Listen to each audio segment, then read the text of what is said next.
Une dernière et c'est parti, hein, ok? Il y a des parcs pour les petits garçons. Et il y a un parc pour tous, Forestia. Le parc de toutes les envies, à Teux, près de Spa. Forestia, aventure au cœur de la forêt. Forestia.be. Vous avez la passion de la compétition? Alors rendez-vous à l'abbaye de Stavelot et découvrez les bolides exceptionnels du musée du circuit de Francorchamps qui retrace la prestigieuse histoire du plus beau circuit du monde. L'abbaye de Stavelot vous attend aussi avec ses 3 musées et ses expos. L'abbaye de Stavelot, c'est la destination plaisir. Impact FM, à Fort-Jeune. Comme annoncé, comme chaque mercredi en direct, nous retrouvons Rachel Gazan. Bonjour Rachel. Bonjour Patrick. Nouveau bien fort jeune de la semaine que nous allons intituler le statut d'artiste. Depuis janvier de cette année, le statut d'artiste a connu une réforme majeure afin de mieux répondre aux réalités actuelles du secteur artistique. Et on leur dit un peu plus sur le sujet, bien sûr, Rachel. Effectivement, alors tout d'abord, contrairement à certaines idées reçues, il faut savoir qu'il n'y a pas de statut social spécifique pour les artistes en Belgique. Les artistes doivent en fait choisir entre le statut de salarié ou d'indépendant. Cependant, en pratique, pour pouvoir relever de la sécurité sociale des salariés, une personne doit être engagée dans les liens d'un contrat de travail et percevoir une rémunération en échange d'un travail accompli sous l'autorité de son employeur. Or, beaucoup d'artistes exécutent un travail pour le compte d'une autre personne sans toutefois être dans les liens d'un contrat de travail car le lien de subordination est généralement absent dans le milieu artistique.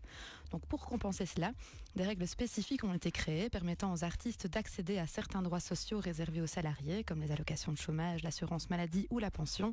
Et ces protections sont essentielles pour un secteur où les revenus peuvent être très irréguliers. Certainement. Alors Rachel, comment bien sûr peut-on reconnaître, en tout cas comment est reconnu un artiste? Alors pour être reconnu comme artiste, une personne doit exercer une activité professionnelle rémunérée dans l'un des 8 domaines artistiques définis par la loi, tels que la musique, le théâtre, les arts plastiques ou encore la bande dessinée. Cela s'applique aussi aux métiers techniques liés à la création artistique.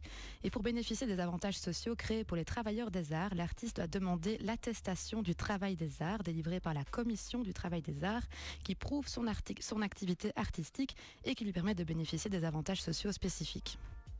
Alors, est-ce qu'on peut en dire un peu plus ce matin encore sur cette nouvelle attestation de travail, Rachel, attestation des arts et les avantages bien sûr qu'elle procure? Alors, l'attestation du travail des arts, dite ATA, remplace l'ancien visa artiste et permet donc aux artistes de bénéficier de nombreux avantages sociaux et fiscaux conçus pour les aider à maintenir une stabilité financière et professionnelle. Et parmi ces avantages, on retrouve des cotisations sociales minimales réduites pour les débutants, un régime fiscal avantageux sur les droits d'auteur, la possibilité de cumuler des activités salariées et indépendantes, ainsi que l'accès à l'allocation du travail des arts gérée par le NEM pour le chômage. Et enfin, concrètement, pour l'obtenir, l'artiste devra prouver des revenus liés à une activité principale dans le domaine artistique s'élevant à 13 546 € bruts au cours des 5 années précédant la demande ou à 5 418 € bruts au cours des 2 dernières années. Et pour en savoir plus, toutes les infos sont d'ailleurs disponibles sur le site workinginthearts.be.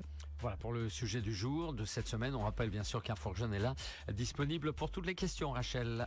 Oui, tout à fait. Donc comme chaque semaine, je rappelle notre horaire de permanence. Donc on est ouvert du mardi au vendredi de 12h à 17h. Alors petite exception, la semaine prochaine, on sera fermé car on est en congé d'automne.